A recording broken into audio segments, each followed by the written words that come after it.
Live from Fargo and serving you on TV, online, and on the go. This is Valley News Live at 10.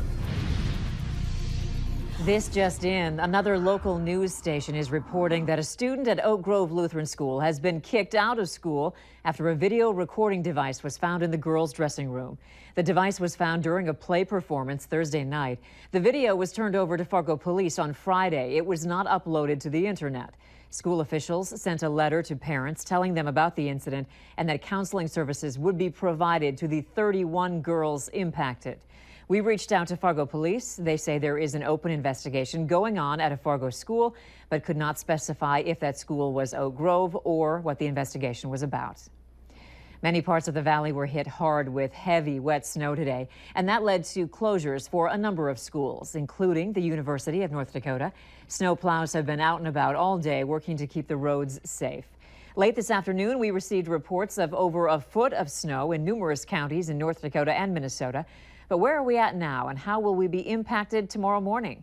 Let's go right to Chief Meteorologist Hutch Johnson for the latest. Hutch? Well, first and foremost, as we get ready for bed, there's still bands of snow working their way through portions of the viewing area. Focusing in on the FM area here right now, southern parts of Cass County seeing a heavier band where you see the deep blues just exiting the FM area, heading towards places like Kindred and Leonard. Also just down to the south in northern parts of Richland and northern Wilkin County from Breckenridge and north.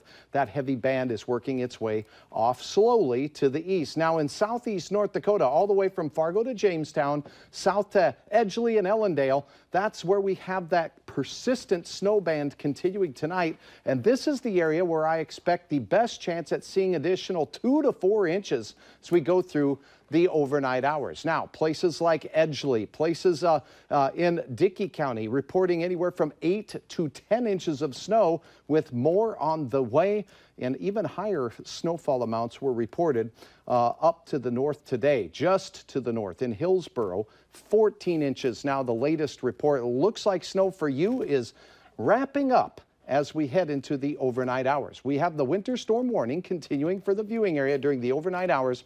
There may indeed be delays to your morning activities, including bus routes and schools, and you can always keep up to date with the very latest on that right here by checking out the Valley Today first thing in the morning. But first and foremost, snow continuing in the south. We'll have hour-by-hour details in the forecast coming up here in just a few minutes. Okay, thank you so much, Hutch.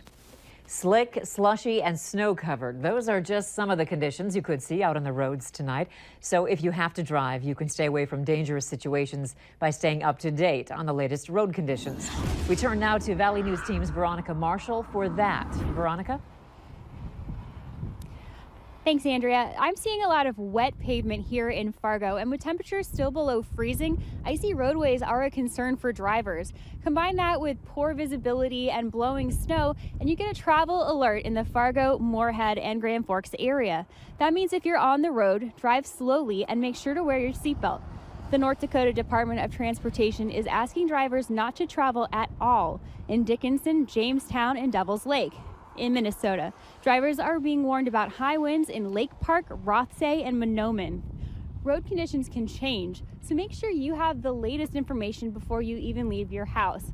Live in Fargo, Veronica Marshall, Valley News Live. Okay, thank you, Veronica. And make sure you have the Valley News Live Storm Team weather app so that you can keep up with the weather anytime, anywhere.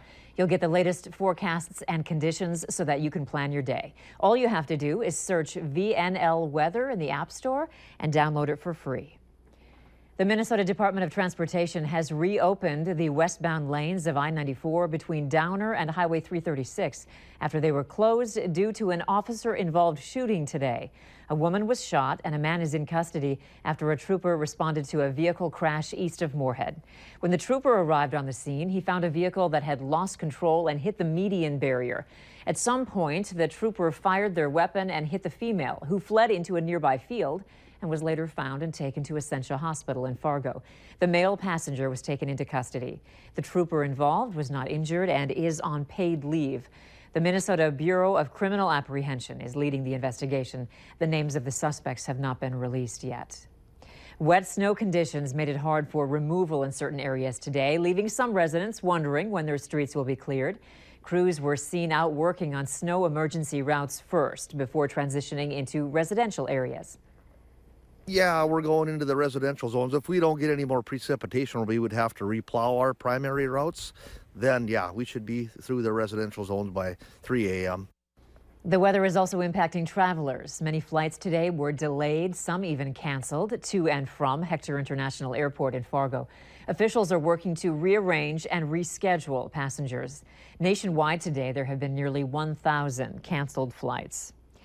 We've had a number of snowstorms this winter, but as the weather warms up and rain comes into the mix, the snow becomes heavier, which could affect shovelers, especially those with pre-existing heart conditions. Alexa Reynolds, an exercise physiologist at Sanford Health, says the cold plus the added strain of shoveling could cause heart trouble, and it's important to be aware of the signs.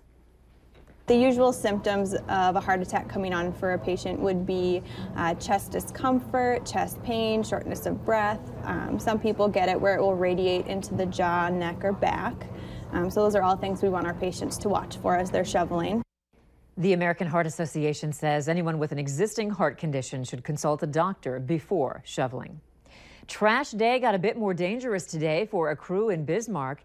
Driving conditions there and nearly everywhere, as we've mentioned, were hazardous thanks to the winter snowstorm that made its way through the region. A viewer captured this video of a garbage truck as it tries to navigate the roads in Bismarck on tires that couldn't quite get a grip because of all the ice. The snow wasn't bad for everyone, though. Many people ventured outside to enjoy the snow day since many schools and businesses were closed. Take a look at this photo. A family of snowmen near Gooseberry Park in Moorhead looking like they're on a beach somewhere with their shorts and flip-flops. And across the river at NDSU, a couple snowmen surrounding the bison statue on campus, built by 6 NDSU students who had a little extra time on their hands since classes were canceled today. And that heavy, wet snow is sitting on top of the bison, indicative of what we all have been dealing with today. The gold medal winning U.S. women's hockey team is still making the rounds as they celebrate their huge win during the Winter Olympics. Last week, they made an appearance on The Ellen Show, and tonight they'll be on primetime. The women's team will appear on The Tonight Show with Jimmy Fallon. As you know, the team includes Grand Forks natives Monique Lamoureux-Morando and Jocelyn Lamoureux-Davidson and Warroad's Gigi Marvin. So stick around for the show right after Valley News Live at 10 on KVLY. Critics are calling for the plan to be scrapped, but President Trump is forging ahead, wanting to impose new tariffs on metals. That's later on Valley News Live at 10. But first, here's an air conditioner you do not want in your house. Instead of cooling it down, it might start it on fire.